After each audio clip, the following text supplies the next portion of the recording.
1999 সালের গ্রীষ্মে হিমালয়ের উঁচু পর্বত চূড়ায় ছড়িয়ে পড়ে বারুদের গন্ধ। ভারত ও পাকিস্তান দুই প্রতিবেশী দেশ আবারও মুখোমুখি হয় জম্মু কাশ্মীরের কার্গিল অঞ্চলে। একদিকে পাকিস্তানের গোপন অভিযানের জাল, অন্যদিকে ভারতীয় সেনার চূড়ান্ত প্রতিরোধ। হ্যালো বন্ধুরা, আজ আমরা বিশ্লেষণ করব কার্গিল যুদ্ধের বাস্তব চিত্র, দুই দেশের ইতিহাস, পরিকল্পনা, যুদ্ধের তীব্রতা এবং এর ফলাফল। 1947 সালে ভারত ভাগ হওয়ার পর জম্মু কাশ্মীরের বিতর্কিত অন্তর্ভুক্তি থেকে শুরু হয় ভারত পাকিস্তান দ্বন্দ্ব। 1947-48, 1965 ও 1971 সালে তিনটি বড় যুদ্ধ হয়। এরপর 1972 সালে সিমলা চুক্তিতে দুই দেশ লাইন অফ কন্ট্রোল নির্ধারণ করে। কিন্তু কাশ্মীরের ভূগোল এবং পাহাড়ি সীমান্ত সবসময় চ্যালেঞ্জিং ছিল। কার্গিল অঞ্চল বিশেষভাবে স্পর্শকাতর, কারণ এখানে সরাসরি নজরদারি কঠিন এবং শীতকালে ভারতীয় সেনারা বহু পোস্ট ফাঁকা করে দেয়। পাকিস্তান এই দুর্বলতাকে কাজে লাগিয়েছিল 1999 সালে। লাইন অফ কন্ট্রোলের অপর পাশ থেকে ভারতীয়রা আক্রমণ করতে পারে, ঠিক এইরকম গোয়েন্দা তথ্যের ভিত্তিতেই সম্ভাব্য হামলা ঠেকানোর জন্য পাকিস্তানি সেনাবাহিনীর আগাম আক্রমণের ফলে মূলত কার্গিল যুদ্ধের সূত্রপাত। যুদ্ধ চলাকালীন এবং যুদ্ধের অব্যাহতির পরে পাকিস্তান এই যুদ্ধের দায় সম্পূর্ণত কাশ্মীরি স্বাধীনতাপন্থী জঙ্গিদের উপর চাপিয়ে দেন।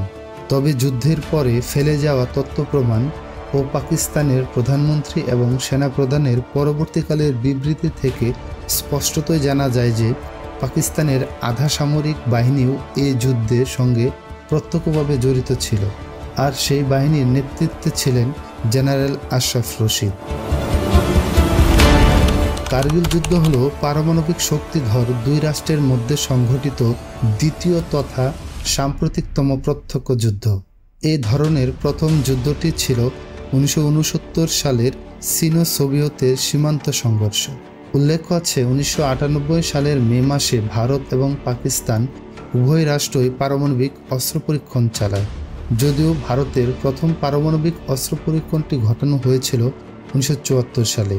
পরের বছর অর্থাৎ 1999 সালের লাহোর ঘোষণায় দুই দেশের মধ্যে শান্তিপূর্ণ সমঝোতা হয়। এই সময় পাকিস্তান সেনাপ্রধান জেনারেল পারভেজ মোশাররফ ও লেফটেন্যান্ট জেনারেল মাহমুদ আহমেদ মিলে পরিকল্পনা করেন প্ল্যান 521। 1999 সালের শুরুতে পাকিস্তানি সেনাবাহিনীর কয়েকটি ইউনিট, মূলত নর্দার্ন লাইট ইনফ্যান্ট NLI এবং কিছু বিচ্ছিন্ন মুজাহিদি গোষ্ঠী মিলে গোপনে LOC পেরিয়ে ভারত ভূখণ্ডে প্রবেশ করে। পাকিস্তানের অভ্যন্তরীণ পরিকল্পনার নাম ছিল অপারেশন বদর, যার উদ্দেশ্য ছিল কার্গিলের সেক্টরের উচ্চ পোস্টগুলো দখল করে NH1 শ্রীনগর লেহ হাইওয়ের উপর নজরদারি নিশ্চিত করে পুরো কাশ্মীর উপত্যকাকে বিচ্ছিন্ন করে ফেলা। তারা বিশ্বাস করেছিল আন্তর্জাতিক মহল কাশ্মীরকে নতুন করে গুরুত্ব দেবে এবং ভারত কূটনৈতিকভাবে চাপে পড়বে। মে মাসের শুরুতে পাহাড়ে পশুপালকদের তথ্যের ভিত্তিতে সেনারা জানতে পারে বহু স্ট্র্যাটেজিক পোস্ট দখল হয়ে গেছে। 5 মে ক্যাপ্টেন সোরঙ্গল এবং তার টহল দল নিখোঁজ হয়। পরবর্তীতে তাদের মৃতদেহ ফিরে আসে নির্মম নির্যাতনের পর। এই সংঘর্ষের ধাক্কায় ভারতীয় গোয়েন্দা এবং সামরিক কাঠামোর দুর্বলতা প্রকাশ পায়। এমনকি ও IB এর মধ্যেও ছিল সমন্বয়ের অভাব। এই ঘটনা গোটা ভারতকে নাড়া দেয়। টলোলিং, দ্রাস, কাকসার, বাতালিক সহ সব এলাকায় পাকিস্তানি সৈন্যরা বসে পড়ে পাহাড় চূড়ায়। 1999 সালের 26 মে ভারত শুরু করে অপারেশন বিজয়। এটি ছিল একটি সুসংগঠিত সামরিক অভিযান, যার লক্ষ্য ছিল দখলকৃত পোস্টগুলো পুনর্দখল করা। ভারতীয় সেনাবাহিনীর প্রায় 30,000 সৈন্য, ভারতীয় বিমান বাহিনী এবং আর্টিলারি একসাথে অভিযানে নামে। Bengal regiment, Garewal rifles, Ladakh scouts সবাই তুষারবৃত্ত পর্বতে যুদ্ধ চালায়। রাতের অন্ধকার, মাইন, অক্সিজেনের ঘাটতি সব বাধা পেরিয়ে চলে ভয়াবহ লড়াই। ভারতীয় বিমান বাহিনী অপারেশন সাফেদ সাগর শুরু করেন। এক্ষেত্রে ইসরায়েল ভারতকে গোয়েন্দা বিমান দিয়ে সহায়তা করে। ভারতীয় সেনাবাহিনী এই গোয়েন্দা বিমানের সাহায্যে পাকিস্তান সেনাদের অবস্থান নির্ণয় করে এবং কৌশল নির্ধারণ করে, ফলে সফলতা পেতে শুরু করে। এয়ারক্রাফট MGI-21, MGI-27 এবং মিরাজ 2000 কার্গিল অঞ্চলের নির্ভুল বোমাবর্ষণ করে। মিরাজ 2000 এর PVLD লেজার গাইডেড বোমা ছিল যুদ্ধের মোড় ঘোরানোর এক প্রযুক্তি। ভারত প্রথমবারের মতো টেলিভিশনে যুদ্ধ সরাসরি সম্প্রচার করতে শুরু করে, যা জনসাধারণের মধ্যে তীব্র দেশপ্রেম ও ঐক্য জাগিয়ে তোলে। টলোলিং টপ, যেখানে শুরু হয় ভারতীয় প্রতিরোধের বিজয়। এরপর আসে টাইগার হিল, যেটি 16,700 ফুট উচ্চতায় অবস্থিত এবং শ্রীনগর লেহ হাইওয়ের উপর কৌশলগত দৃষ্টিতে গুরুত্বপূর্ণ। এই হিল পুনর্দখল করতে ভারতীয় বাহিনীর 4 দিনের ভয়ঙ্কর রাত ভিত্তিক অপারেশন চালাতে হয়েছিল। ক্যাপ্টেন বিক্রম ভাত্রার নেতৃত্বে 13 ঝাট রেজিমেন্ট জয়ী হয়, কিন্তু তিনি শহীদ হন। অপরদিকে ক্যাপ্টেন অনুজ নায়ার, লেফটেন্যান্ট মনোজ পান্ডে, গ্রেনেডিয়ার যোগেন্দ্র সিং যাদব, এসব নাম কার্গিলের ইতিহাসকে অমর করে তোলে।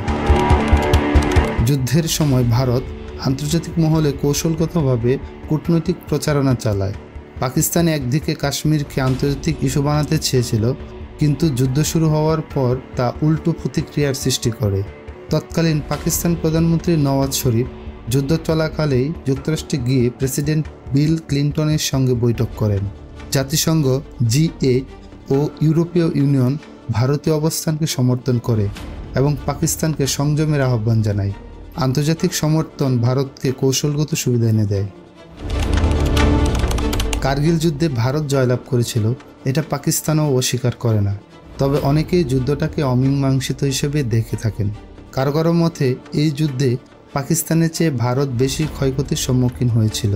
তবে যেহেতু পাকিস্তান তার লক্ষ্য অর্জনে ব্যর্থ হয়েছিল এবং ভারত দখলকৃত অঞ্চল পুনর্দখল করেছিল, তাই বলা যায় ভারতই বিজয় লাভ করে। 26 জুলাই 1999 ভারত কার্গিল বিজয় দিবস ঘোষণা করেন। ভারতীয় হিসাব মতে প্রায় 527 জন সেনা শহীদ হন, আহত হন আরও হাজারেরও বেশি। অন্যদিকে পাকিস্তান সরকারি তথ্য অস্বচ্ছ হলেও ধারণা করা যায় 350 থেকে 400 জন সেনা নিহত হন। কার্গিল যুদ্ধ একটি কৌশলগত ব্যর্থতা, রাজনৈতিক ভুল হিসাব এবং একপাক্ষিক সামরিক পদক্ষেপের ফলাফল। যুদ্ধ শেষ হলেও শুরু হয় নানা বিতর্ক ও প্রশ্ন। প্রথমত, পাকিস্তান সেনাবাহিনীর একক সিদ্ধান্তে এই হামলা চালানো হয়েছিল, যা তাদের রাজনৈতিক নেতৃত্ব পুরোপুরি জানত না, এমন দাবি ওঠে। পাকিস্তানে এই যুদ্ধকে বলা হয় কার্গিল অ্যাডভেঞ্চার, যার কূটনৈতিক ও সামরিক ব্যর্থতা বিশ্লেষকরা তীব্রভাবে সমালোচনা করেন। অন্যদিকে ভারতে যুদ্ধ জয়ের আবেগ জাতীয়তাবাদকে আরও তীব্র করে তোলে। তৎকালীন বিজেপি সরকার এই বিজয়কে রাজনৈতিকভাবে ব্যবহার করে লোকসভা নির্বাচনে ভালো ফলাফল পায়। তবে প্রশ্ন রয়ে যায়, কেন গোয়েন্দা সংস্থা আগেভাগেই এই ধরনের অনুপ্রবেশ ধরতে পারেনি? তাছাড়া পাকিস্তান সেনাবাহিনীর পাশে দাঁড়িয়ে লড়াই করেছিল চীনা সেনা আর্টিলারি বাহিনী। যদিও ভারতীয় সেনার তরফ থেকে এখনও কার্গিলে চীনা সেনা উপস্থিতির কথা বলা হয়নি। বন্ধুরা, আজকের পর্বটি কেমন লাগলো অবশ্যই কমেন্ট করে জানাতে ভুলবেন না। দেখা হবে পরবর্তী ভিডিওতে। সেই পর্যন্ত সবাই ভালো থাকবেন।